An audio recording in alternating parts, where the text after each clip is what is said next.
आज आपल्या मनमौजी जुगाड पॉडकास्टमध्ये आपण भेटतो एक अशा स्त्रीला ज्यांच्या वाटचालीत संघर्ष आहे, पण त्यावर मात करणारी जिद्द सुद्धा आहे.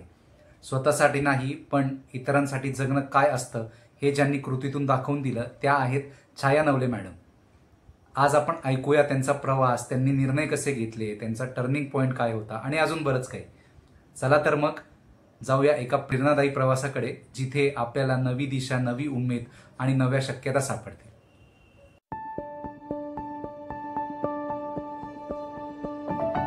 नमस्कार काकू. नमस्कार दादा. कशा आहात काकू? खूप छान, खूप आनंदी. कशी दिसते मी तुला? आनंदीच दिसते काकू. मग हे सर्व कशामुळे माहितीये का? हे सर्व हास्ययोगामुळे. अच्छा. गेली 20 वर्षापासून मी हास्ययोगाला योगदान दिलेले आणि मी सेवा म्हणून हे कार्य करते. मला खूप आनंद मिळतो. अच्छा, अरे वा. आणि असाच आनंद अजून पुढचे 40 वर्ष 50 वर्ष असाच आनंद तुमचा टिकून राहील नक्की. तुझ्या शुभेच्छा. खूप आम्हाला शतायुष्यापर्यंत घेऊन जावं आणि मला सेवा करण्याची संधी मिळो. ही संधी मिळाली तर मी एक परिवर्तन करून सर्वांमध्ये परिवर्तन घडून आणू. हो नक्की. मला खूप आवडतं असं. हो. तर मग तुमचा आजचा दिवस कसा गेला? खूप छान, आनंदी. आजची सकाळ पण खूप छान झाली. श्रावण महिना सुरू झालेला आहे. आज रविवार आहे. आज रविवारची पूजा वगैरे करून मी सर्वांचे आशीर्वाद घेऊन आज आपले मनमौजी जुगाड याच्यामध्ये मी आज तुमच्या युट्यूब चॅनल मध्ये आलेले. खूप खूप धन्यवाद दादा. आणि मनमौजी जुगाडला पण तुमचा आशीर्वाद मिळाला. आशीर्वाद तर नेहमीच असणार आहे. तुम्ही आमची मुलं आहे. तुमच्या पाठी आम्ही नेहमी उभेच राहणार आहे. तुम्ही छान कार्य करा आणि आम्हाला पण त्याला सहभाग घ्यायची संधी दिली त्याबद्दल मी तुझे खूप खूप धन्यवाद आणि शुभेच्छा देते पुढील कार्यात. बरोबर. आणि तुमच्यासारखे लोकांचा म्हणजे आशीर्वाद असला तर मग आम्हाला पण अशी ऊर्जा मिळते की चांगलं अजून काम करायला पाहिजे. आपलं जे चांगलं कार्य आहे ते खूप लोकांपर्यंत पोहोचायलाच पाहिजे. हास्ययोगाचं एक आमचं एक तत्व आहे का प्रत्येकाला असं वाटत नाही का प्रत्येक महिला काही घराच्या बाहेर पडत नाही. बरोबर. प्रत्येकाचं आयुष्य आनंद घ्यायला त्यांना वेळ नसतो. संसारात इतक्या त्या बिझी असतात का मी आणि माझा संसार स्वतःकडे कधी लक्ष देत नाही. त्यामुळे माझ्या मनात एक कल्पना आली का आपण अशा महिलांना एकत्र करायचं, त्यांच्यात परिवर्तन करायचं, त्यांना आयुष्याची एक दिशा दाखवायची. ती दिशा मिळाली तर त्यांच्यामध्ये सकारात्मक ऊर्जा येते आणि त्यामुळे त्यांचं आयुष्य पण चांगलं होतं. तुमची सुरुवात कुठून झाली? माझी सुरुवात 2006ला 17 जून 2006ला झाली. आमच्या founder madam doctor Sushma Dugad आहे आणि फाउंडर मेंबर डॉक्टर मदन काटारे आहे. यांनी 13 मार्च 1995ला मुंबईमध्ये बांद्रापूरला कॉम्प्लेक्स मध्ये सुरुवात केली. त्यानंतर आमच्या ज्या दुगड मॅडम आहे ना, आमच्या मॅडमनी नाशिकमध्ये जवळजवळ 100 ते 150 क्लब सुरू केले आणि त्यांची प्रेरणा घेऊन मी त्या क्लबला जॉईन झाले. माझी मैत्रीण रंजना तांबट हिने मला त्या हास्य क्लबला यायला सहभागी सक्रिय केलं आणि तेव्हापासून आजपर्यंत मी जवळजवळ 20 वर्ष झाले सेवा देत आहे. अच्छा. आणि 20 वर्ष म्हणजे आता जेव्हा तुम्ही सुरुवात केली तेव्हा तुम्हाला अशा काही अडचणी आल्या होत्या का? अडचणी म्हणता नाही. योगा मी पहिल्यापासून योगाचे टीचर पण होते. 1985ला मी योगाच्या परीक्षा पण दिलेल्या आहे. त्यामुळे मला माहिती होतं यातलं. पण आपण पण काहीतरी करावं, इतर महिलांना पण त्यात सहभाग घ्यावा म्हणून माझी खूप इच्छा होती. मी तेव्हा जायला लागले. मग अडचणी म्हणजे घरातल्या तर मला सर्व सपोर्ट होता. मेन म्हणजे माझे मिस्टर खूप चांगले, नेहमी माझ्या पाठी उभे राहतात. आमच्या सासूबाई अडाणी आहे तरी तू कर, तुझ्या मागे आम्ही आहे असं सांगणारी एक व्यक्ती मिळणं पण खूप आपण परमेश्वराची देण म्हणायला पाहिजे. तर मला खूप आनंद होतो सेवा करायला. अडचणीत येत असता. मुलं लहान होते, मुलांचे लग्न व्हायचे होते.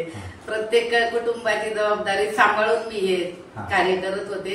पण आनंद मिळत गेला, वाटा सापडत गेला, अशी मी पुढे पुढे जात राहिले. बरं. पण मग आता पहिला दिवस तुम्हाला आठवतो का जेव्हा चालू केलं? त्या पहिला दिवसाचा काय होता विशेष? पहिला असा आमच्या ग्रुपमध्ये खूप कमी संख्या होती, 4-5 होती. आम्ही जायचो तर लोक म्हणायचे हे काय हसायला जातात, त्यांना काही कामं नाही, असेच जातात. नाव पण ठेवायचं. तो काळ पण वेगळा होता थोडासा. गृहिणी जास्त बाहेर पडल्या नव्हत्या. पण मी मनात एक म्हटलं लोकांनी किती पण द्वेष करू दे, राग काही मनात ठेवते, पण आपण ते कार्य करायचं, पुढे जायचं. लोकांच्या हळूहळू भावना बदलल्या. त्यांना पण त्याचं महत्व कळायला लागलं अरे ही करते ना तर हिला काहीतरी त्यात मिळतंय, काहीतरी स्वतःसाठी फायदा होतोय. मग माझ्या बरोबर माझ्या मैत्रिणी पण यायला लागल्या, त्यांना पण त्याचं महत्व कळायला लागलं का खरंच हे हास्याला योगाची जोड दिली, नुसतं हास्य नाहीये, त्याच्याबरोबर प्राणायाम, ध्यान धारणा, पूरक व्यायाम असं आमचं 1 तासाचं शेड्यूल असतं. हास्य प्रकार फक्त 15 मिनिटं असतात, पण त्याच्या अगोदर आम्ही थोडं पूरक व्यायाम करून घेतो, हास्य प्रकार, त्याच्यानंतर प्राणायाम पण. त्याला योगाची जोड दिली. योग म्हणजे जोडणे, हास्य योग असं आम्ही त्याला नाव दिलं आणि हास्य योग प्रचार. अच्छा, पण मग त्याचे फायदे काय असतात? म्हणजे आता तुम्ही आज चालू केलंय तर मग आता त्याचे दीर्घकालीन फायदे असतील. दीर्घकालीन असतात. दीर्घकालीन फायदे म्हणजे योगाला कसं ताण करावं. आता माझं वय 70 आहे, तू जर 40चा आहे तर मला तुझ्यासारखे व्यायाम करता नाही येणार ना. हो हो. आपल्या मुली छोट्या आहेत त्या योगा करून, पण आमच्या ज्येष्ठ नागरिकांना कसं थोडस ताण तणाव विरहित व्यायाम, त्यामुळे कुठली शरीराला त्रास होत नाही, काही नाही. त्याचे फायदे तर जेव्हा आम्ही क्लॅपिंग करतो, हो हो हा हा हा, हे जेव्हा करतो ना तेव्हा आमच्या हृदयात, अंतःकरणात सर्व सकारात्मक दृष्टिकोन, सकारात्मक ऊर्जा मिळते. त्या ऊर्जेमुळे आम्ही खूप उत्साही आनंदी होतो. आणि आमच्या ह्या क्लॅपिंगमुळे काय होतं दादा, 72,000 नाड्या ओपन होत्या. आपण 1 टाळी वाजवतो, मशीननी जेव्हा आपण थेरपी घेतो त्याला 10 मिनिट लागतात, पण आमची 1 टाळी पडली तर 1 मिनिटात आपले सर्व अवयव सक्रिय होतात. हा एक फायदा आहे. सकारात्मक ऊर्जा तर मिळते, दृष्टिकोन बदलतो, आत्मविश्वास वाढतो. हे सर्व आणि सर्व फ्री, कुठली फी नाही, काही नाही, फ्री सर्व मिळतं. त्यामुळे खूप आनंद, ज्येष्ठांना तर खूप फायदा होतो. आता हल्लीचं जीवन कसं झालंय, छोटं कुटुंब विभागलं गेल्यामुळं, कुणी कुठं सर्व्हिसला, कोणी कुठे, त्यामुळे काय कुटुंबातल्या ज्येष्ठ व्यक्तींना स्वतःकडे काळजी द्यायला लक्ष नसतं, बघायला नसतं. त्यामुळे आमचं एक कुटुंब तयार होतं, एकत्र येतो ना आम्ही, त्यामुळे सकारात्मक ऊर्जा निर्माण होती आणि छान असा रिलीफ मिळतो. म्हणजे दिवसभर मग तुमचा एकदम असा फ्रेश जात असेल? दिवसभर नाही, 24 तासाची ऊर्जा आम्हाला मिळते. 24 तासाची ऊर्जा. जेव्हा आम्ही सकाळी 7 ते 8 1 तास जो प्रोग्राम घेतो ना, त्या प्रोग्राम मध्ये 24 तास पूर्ण दिवस आम्हाला ती ऊर्जा पुरत असते. दुसऱ्या दिवशी आम्ही त्या क्षणाची वाट बघत असतो, कामाला जायचंय. तर मग असं कधी झालंय का, म्हणजे आता की आजचा दिवस असा खूप कंटाळवाण आहे, मग आज नको? नाही, वाटतच नाही. 365 दिवस आम्ही त्या क्षणाची वाट बघत असतो, तयार असतो. खूप छान आमचं आणि खूप जणांना अनुभव आलेले. आमच्या हास्य क्लब मध्ये एक तिडके म्हणून डॉक्टरांची आई आहे, त्या आईंना त्यांनी खुर्चीवर म्हणजे चेअरवर आणलं होतं, उठता बसता येत नव्हतं. असे तरी कितीतरी अनुभव, पण मेजर प्रॉब्लेम मी सांगते ते त्यांना आणलं. डॉक्टर असून आज आपल्या नाशिकमध्येच ना, आपल्या एरियातच राहतात ते. त्यांनी त्यांच्या आईला आणलं, अक्षरशः मला बोलले, मॅडम यांना तुम्ही सांभाळा. डॉक्टर बोलले. म्हटलं ठीक आहे, म्हटलं तुम्ही 8 दिवस आम्हाला द्या आणि त्यांच्यात काय बदल होतो तुम्ही बघा म्हटलं. मग त्यांनी आमच्या इथे 8 दिवस सोडलं आणून. पहिल्या दिवशी चेअरवर आल्या, दुसऱ्या दिवशी स्टूलवर आल्या, तिसऱ्या दिवशी चालत गेल्या. आज त्या बाई 2 वर्ष झाले रेग्युलर येतात आणि स्वतः अँकरिंगचं वर्कशॉप ते आमच्या क्लब मध्ये घेता, नाचता, हे करता. म्हणजे ती बाई वेडी झाली होती, अक्षरशः मेंटली जेवण फेकून द्यायची, बोलायची नाही. त्यांनी मला अनुभव सांगितले होते, तसे मी तुम्हाला सांगते. पण आज इतके हॅपी, इतकी आनंदी आहे ना. हा सर्व आणि सर्व बदल हास्य क्लब. बरोबर. आणि मग आता आज किती संख्या आहे, म्हणजे तुम्ही किती? आज आमच्या जिजाऊ, माझे जवळजवळ 7 क्लब आहे. सर्व मिळून 200 ते 250 मेंबर आहे माझे.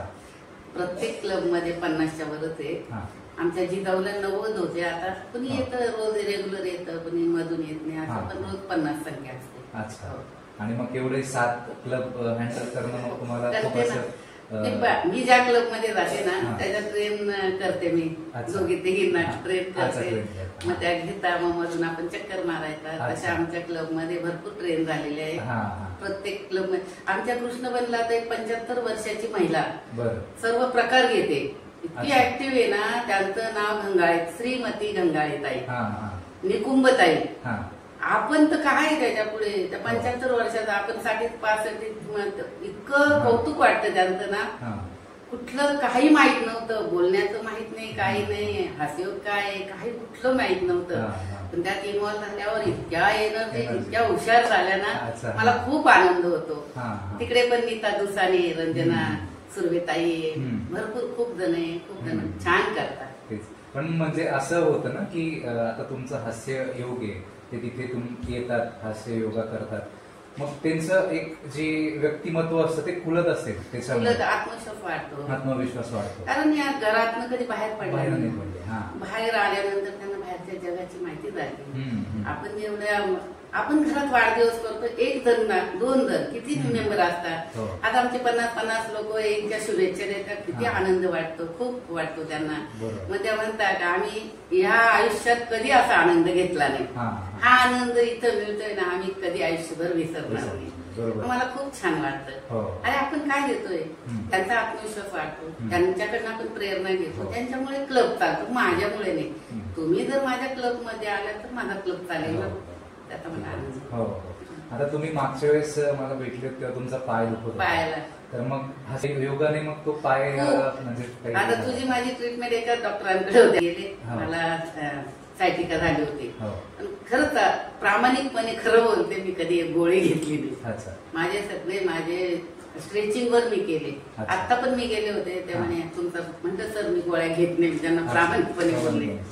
एखादा खूप त्रास झाला त्यावेळेस गेले, पण मी माझी सायटिका सुद्धा त्या हास्य योगाच्या, प्राणायाम योगावर मी नीट केली. म्हणजे आपला आत्मविश्वास असल्यानंतर आपण काही पण जिंकू शकतो.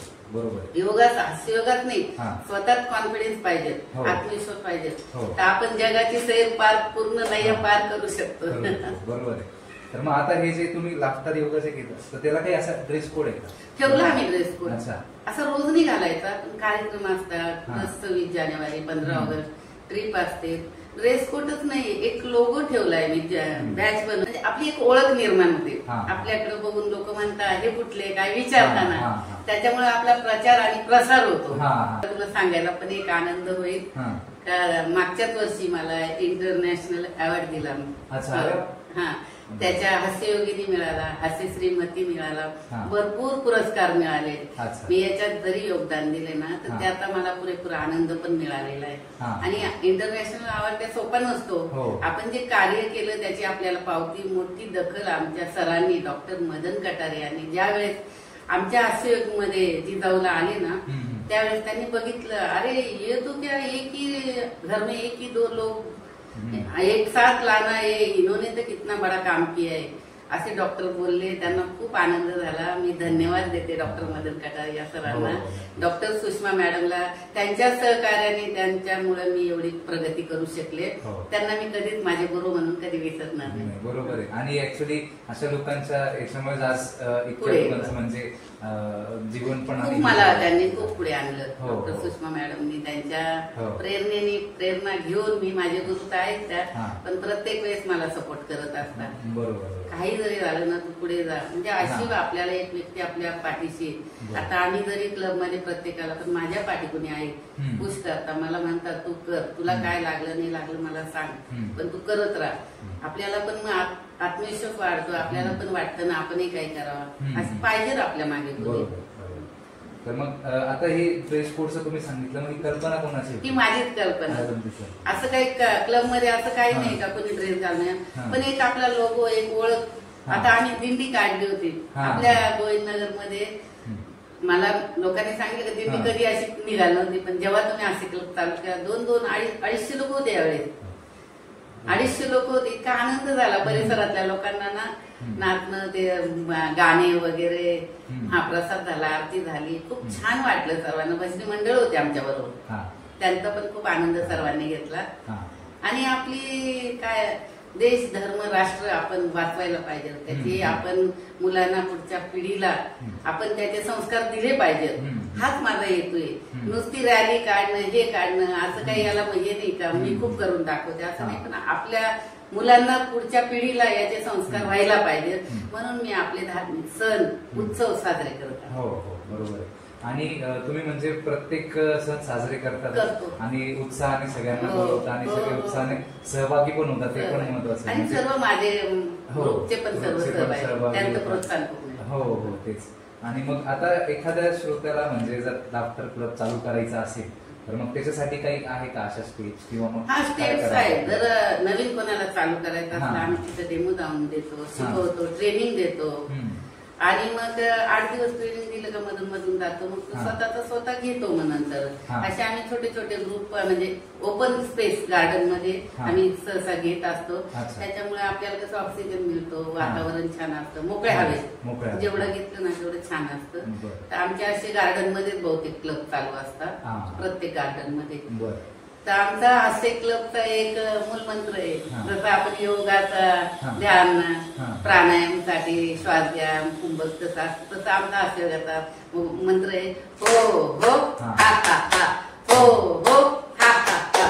असा एक जेव्हा क्लॅपिंग करतो ना आपण, जे ऍक्युप्रेशर पॉइंट आहे ना, ते पूर्ण प्रेशर उत्सर्जित होता आणि आपल्या शरीरातल्या 72,000 नाड्या ना ओपन होत्या. याच्यामुळे ना खूप छान सुरुवात होती. लोक म्हणतात हो हो काय करता यार, अरे याला काही रिझम काही महत्व आहे, सायंटिफिक आहे. त्याचं जर आपण जाणून घेतलं तर त्याचं महत्व आहे कळत. आम्ही अशा 500 टाळ्या वाजवतो. जेव्हा खाली बसतो ना 30 चे ग्रुप करतो, 500 वेळा वाजवतो. आपण घरात किती वेळा वाजवतो? शक्यच नाही. लहान मुल किती वेळा असतं.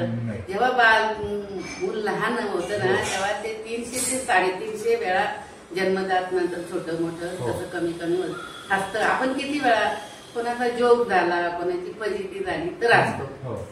आमचं हे नैसर्गिक नसलं कृत्रिम हास्य, त्याचं नैसर्गिक मध्ये कधी बदल होतो हे कळत नाही. इतकं आम्ही इन्व्हॉल्व्ह होतो त्याच्यात. लोक म्हणतात हसता का? अरे हसणं हे खूप गरजेचं आहे.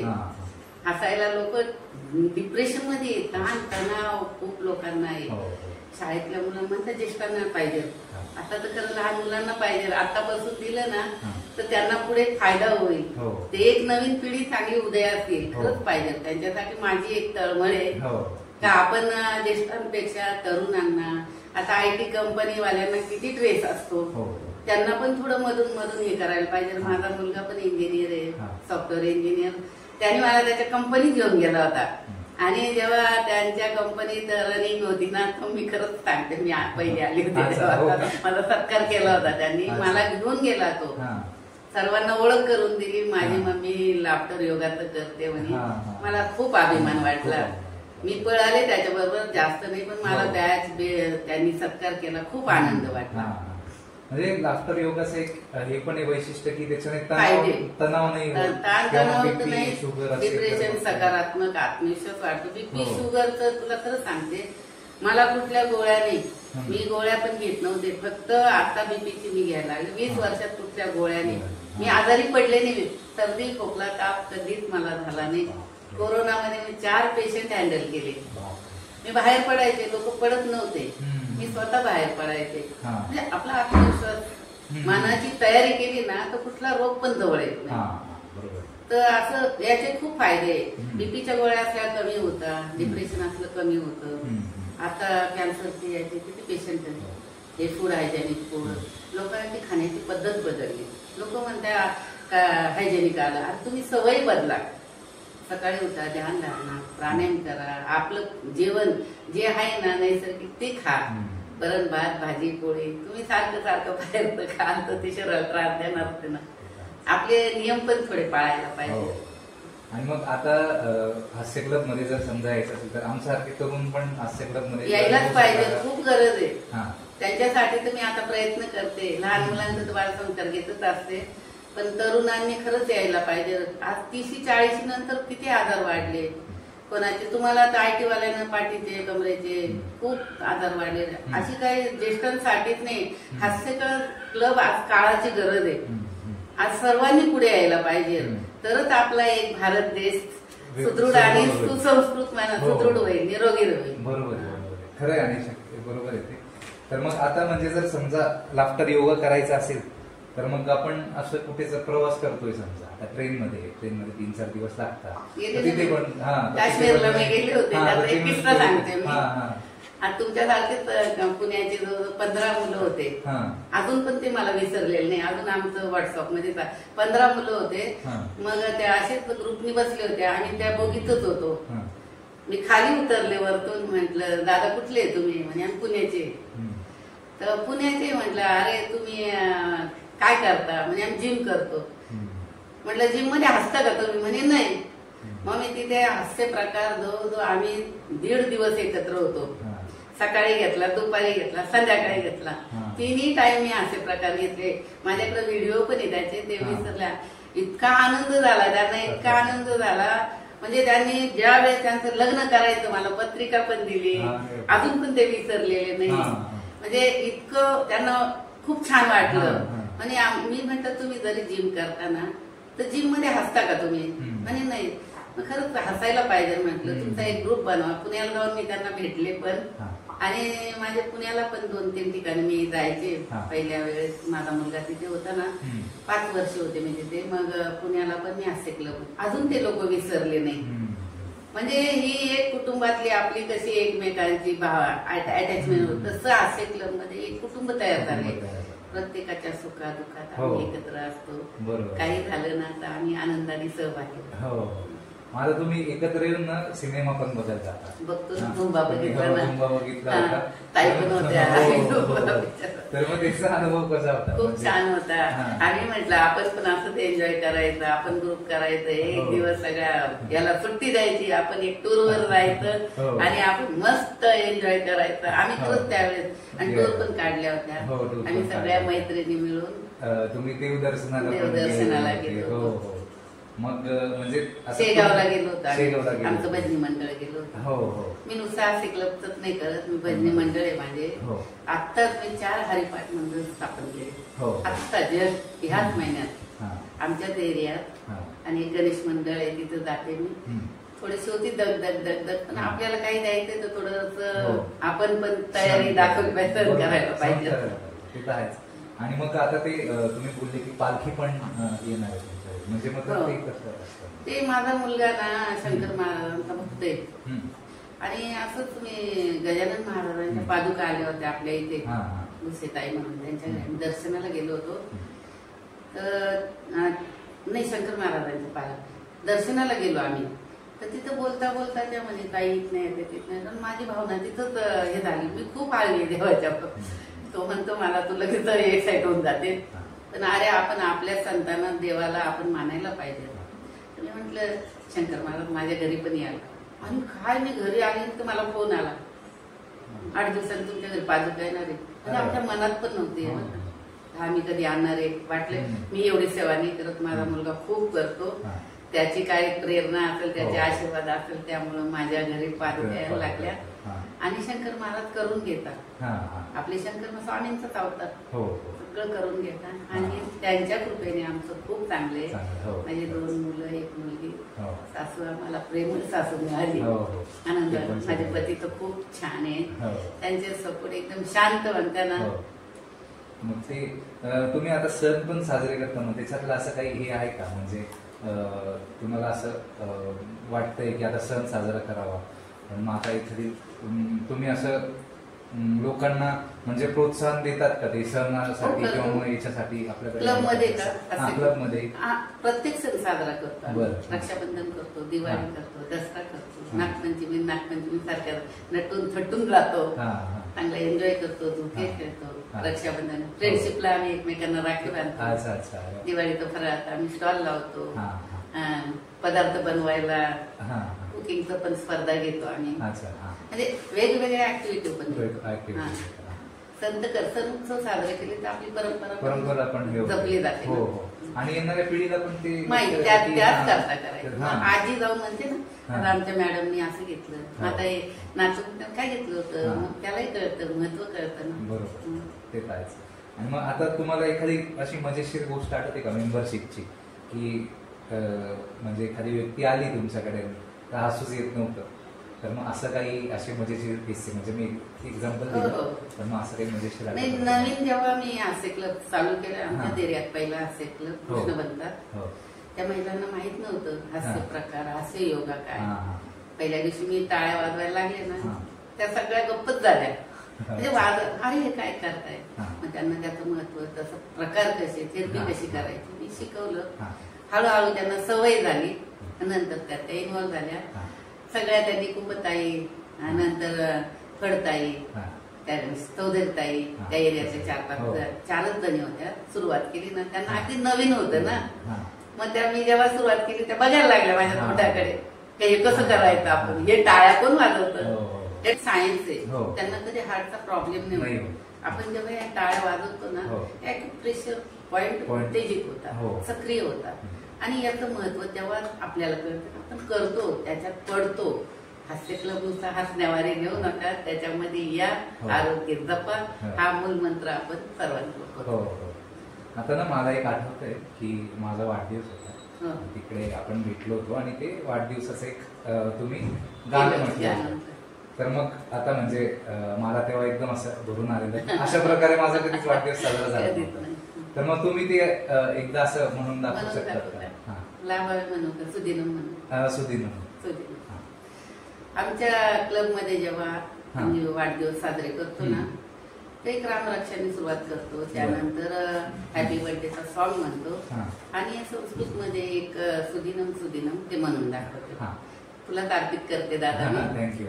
सुदिनम सुदिनम तव जन्मदिनम, सुदिनम सुदिनम तव जन्मदिनम, भवतु मंगलम तव जन्मदिनम, भवतु मंगलम तव जन्मदिनम, विजयी भवतु सर्वत्र सर्वदा, विजयी भवतु सर्वत्र सर्वदा, जगति भवतु तव सुयशोगानम, जगति भवतु तव सुयशोगानम, सुदिनम सुदिनम तव जन्मदिनम, सुदिनम सुदिनम तव जन्मदिनम, भवतु मंगलम तव जन्मदिन. एक तोळ म्हणते, लाभावे लाभावे दीर्घायु, लाभावे लाभावे दीर्घायु, प्रसन्नदादा हॅपी बर्थडे टू यू. असं छोटं छोटं आनंद घेतात. खूपच मस्त आहे. आणि असं मला पण असं जेव्हा साजरा केला होता ना बर्थडे, तेव्हा बाकी सगळे असे बर्थडे आतापर्यंत साजरे केले, मग ते केक कट करायचा, मग ते हे करायचं, मग ते असे एकदम हे झाले. ते खाण्यासाठी आत्मिक आनंद आहे. आत्मिक आनंद कुठे मिळतो? मनापासून देतो ना त्याच्याकडे मिळतो. काकू, तुम्हाला हे विचारायचं की तुमची म्हणजे लहानपणात कुठे गेलं आणि तुमची शाळा कॉलेज म्हणजे तुम्ही? माझं बालपण भोगूरला, सावरकरांची जन्मभूमी. तसंच माझ्या अंगात रक्त सळसळतं करत सांगते मी. मला असं वाटतं देवाने मला खूप बुद्धी द्यायला पाहिजे होती, मी खूप सेवा केली असती. ज्या भूमीत मी जन्माला आले ना, त्या भूमीसारखे माझे विचार आहे. खरंच सावरकरांचं मी खरंच प्रेरणा घेते. परमेश्वराने अजून मला शक्ती आणि बुद्धी द्यायला पाहिजे होती, पण जे दिलं त्यात मी आनंदी समाधानी. माझं बालपण भोगूरलाच गेलं. माझी आई अशिक्षित होती. आम्ही 6 भावंड, आजी, आई, वडील 9 जण. मी अगदी 4 वर्षापासून कामाला लागले. घरात खूप परिस्थिती गरीब.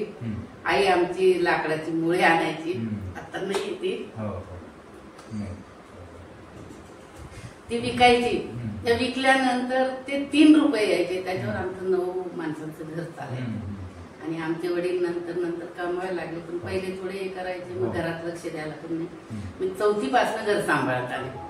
9वीला माझं लग्न झालं, तर 9वी नंतर मला सरांनी इकडे 10वीला टाकले. बाहेरनं मग NDMP टाकले, मुक्त विद्यापीठमध्ये. नंतर मी कोर्सेस केले. ब्युटिशियन होते 20 वर्ष, ब्युटी पार्लर टीचर पण झाले, मॉन्टेसरीची शिक्षिका झाली.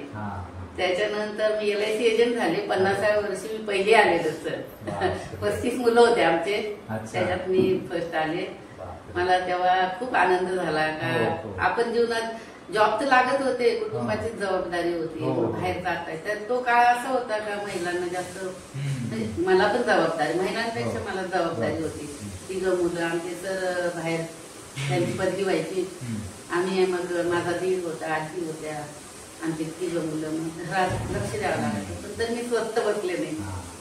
10वीला मला इकडे पुष्पवतील टाकलं, तिकडे पास झाले. नंतर मुक्त विद्यापीठला टाकले, बाहेर मी ते केलं, मॉन्टेसरीचं केलं, शिक्षिका झाले. टेलरिंगचं, ब्युटिशियनचं मी कोर्स करून 20 वर्ष आमच्या गल्लीत 3 रुपयापासून मी काम केलेलं आहे. आणि त्याच्यानंतर मी 50व्या वर्षी याची परीक्षा LICची दिली. आजपर्यंत करते मी.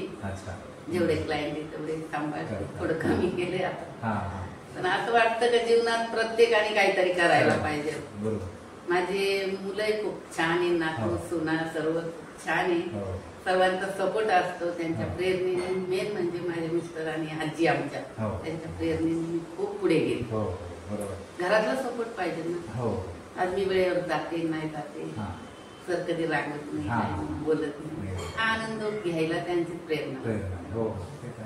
आणि मग आता ह्या पूर्ण जर्नीमध्ये तुम्ही मग म्हणजे सगळं सांभाळून एवढं म्हणजे मुलांचं शिक्षण पण कसं केलं, त्याच्यानंतर टेलरिंग झालं, हे झालं, मग ते सगळं एकत्र सांभाळलं कसं?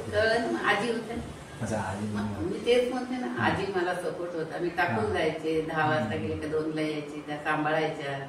माझी मुलगी होती, पण मुलं इतके सुसंस्कृत झाले, आम्हाला कुठलंच मागे वळून बघून नाही दिलं. वडील जरी बाहेर होते तरी आपण संस्कार केले. दोघं मुलं सॉफ्टवेअर इंजिनियर झाले. एक सिंगापूरला असतो, एक पुण्याला असतो. मुलगी BCS झाली, MBA केली, जावई छान, सर्व छान. म्हणजे मुलं, मला आनंद कसला होतो का मुलं सुसंस्कृत निघाले. आम्हाला कुठे मागे वळून बघायला नाही लागतं का आपल्या मुलांनी हे केलं ते केलं. त्याचा आनंद आहे. पैशापेक्षा त्यांच्याकडे बघून मला आनंद होतो. आणि नक्कीच म्हणजे सर पण सेल्स टॅक्सला होते, असिस्टंट कमिशनर होते, पण विचारांची देवाणघेवाण त्यांची खूप चांगली. कधी कोणाचं मन दुखवलं नाही, कधी कोणाकडे अपेक्षा केली नाही. जे आहे त्यात आनंद. आज जरी आम्ही इथे राहिला, आम्ही 7 वर्ष भाड्याने राहिलो इथे, आताच तो फ्लॅट घेतला. आणि कोणाकडनं अपेक्षा न करता सर्वांच्या सुखादुःखात ते जमून गेले. याची मला, मी पण प्रत्येक कुटुंबाच्या मागे उभी राहिले. फक्त एकच वाईट वाटतं का लोकांना त्याची जाणीव नाही राहत. पण ते पण परमेश्वराची इच्छा सोडून द्यायचं. म्हणजे जसे सकारात्मक लोक असतात तसे नकारात्मक असतात, आणि मग ते खूप मिळतात मला असे. पण मला काही वाटत नाही, आता त्याची सवय झाली का लोक कसे काही वेळेस येतात गर्दी पुरतात, पण आपण त्याचा विचार नाही करत. देवाने आपल्याला या कार्याला पाठवलं, त्याच्या मागे आपण सतत राहतो. बरोबर. आणि आता एक शेवटचा प्रश्न म्हणजे, जर जे आता बघतायत आपला तर त्यांना एखादं वाक्य सांगायचं तर तुम्ही काय सांगाल? म्हणजे त्यांना एकच सांगेल, जीवनात जर सकारात्मक दृष्टिकोन, आत्मविश्वास वाढायचा असला तर खरंच आपण हास्य योगाला योगदान द्यावा. आणि प्रत्येकाच्या कार्यात खरंच सहभाग घेण्यासाठी मनापासून पाठीमागे उभं राहावा. कुठल्याही मनामध्ये भावना, भेदभाव न ठेवता प्रत्येकाला जर आपण असं प्रोत्साहित केलं ना, तर एक सुसंस्कृत परिसर, जग तर नाही आपण बदलू शकतो, पण आपल्या आजूबाजूचा परिसर, परिवार. आता कसं झालंय का, हा मन हमदो तर राहिलेत नाही, एकच राहिलेले. आमचा काळ वेगळा होता जरा. पण खरंच हास्य क्लब म्हणतात तरुणांसाठी, पण मग तरुणांनी पण पुढे यायला पाहिजे. आजच्या धकाधकीच्या जीवनात सगळ्यांनी स्वतःची काळजी घ्यायला पाहिजे. काळजी घ्या, निरोगी राहा, हाच एक मूलमंत्र मी देईल. हास्य क्लबला या आणि सकारात्मक राहा, आत्मविश्वास वाढवा आणि आरोग्य जपा. आरोग्य चांगलं असलं तर कुठल्या औषध गोळ्याची गरज पडणार नाही. हसत राहा. मी एकदा आमचं तुला लाफ्टर करून दाखवते. एकदा हो हो खाता, हो हो खाता. प्रसन्न दादा, तू माझं खूप छान इंटरव्ह्यू घेतला, त्याबद्दल मी तुझं अप्रिशिएट लाफ्टर करते. नमस्ते करते. सतत हसत राहा, छान राहा, आपल्याला छान होईल. धन्यवाद दादा, तुझ्या कार्यक्रमाला माझ्या खूप खूप शुभेच्छा. मनमोजिक जुगाड, तू आज युट्यूबवर माझी मुलाखत घेतली, त्याबद्दल तुला खूप शुभेच्छा आणि आशीर्वाद. धन्यवाद. आणि तुम्ही पण तुमचा अमूल्य वेळ दिल्याबद्दल धन्यवाद. तर मंडळी, छाया नवले मॅडम यांचा प्रवास ऐकून एक गोष्ट पक्की समजते की ध्येय, मेहनत आणि माणुसकी ही त्रिसूत्री कोणालाही असामान्य बनवू शकते. त्यांच्या अनुभवातून आपल्याला जे शिकायला मिळालं ते स्वतःपुरता न ठेवता दुसऱ्यांनाही सांगूया, कारण प्रेरणा ही वाटून घेण्यासारखी असते. हा एपिसोड शेअर करा, छाया मॅडम सारख्या कार्यकर्त्यांना सलाम करा आणि आपल्या आयुष्यातही थोडा प्रकाश पेरायचा प्रयत्न करा. पुढच्या एपिसोडमध्ये भेटूच. तोपर्यंत आपलं मन मनमौजी ठेवा. धन्यवाद.